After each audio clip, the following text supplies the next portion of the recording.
नमस्कार शेतकरी मित्रों, मी डॉक्टर वसंत सूर्यवंशी, विस्तार कृषी विद्यावेत्ता, विभागीय कृषी विस्तार शिक्षण केंद्र लातूर, जे की वसंतराव नाईक मराठवाडा कृषी विद्यापीठ परभणी अंतर्गत कृषी विस्ताराचं कार्य करतं. येथून आज एक महत्त्वाच्या विषयावरती चर्चा करणार आहे, ते म्हणजे सोयाबीन पिकासाठी कोणती खतं वापरावीत. मित्रो, पीक कोणतेही असू द्या, तर 3 प्रकारची खतं लागतात. यामध्ये सर्वप्रथम सेंद्रिय खत, तदनंतर जैविक खत.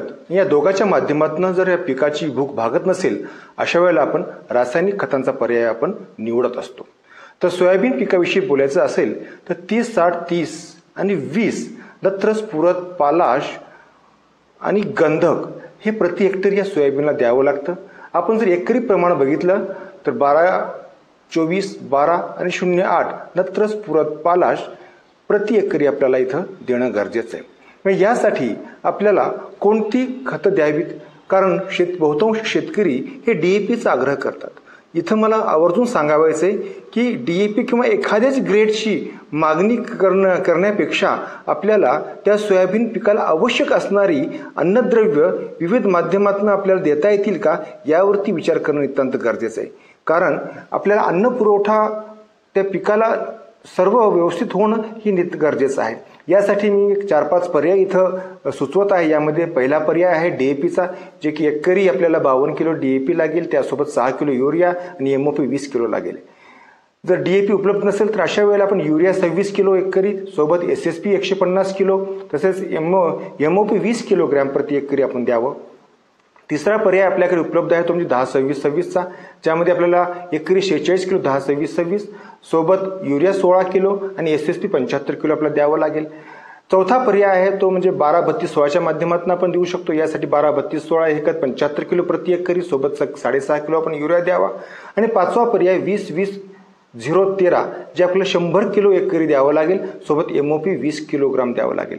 आता इथे 20-20-0-13 मध्ये 13 हे जे गंधक आहे, त्यामुळे 20-20-0-13 देत असताना आपल्याला गंधक देण्याची आवश्यकता नाहीये. त्याचबरोबर SSPच्या माध्यमातून जे पर्याय 2 मध्ये आपण 150 किलो देतोय, तिथं सुद्धा आपल्याला वेगळं गंधक देण्याची आवश्यकता नाहीये.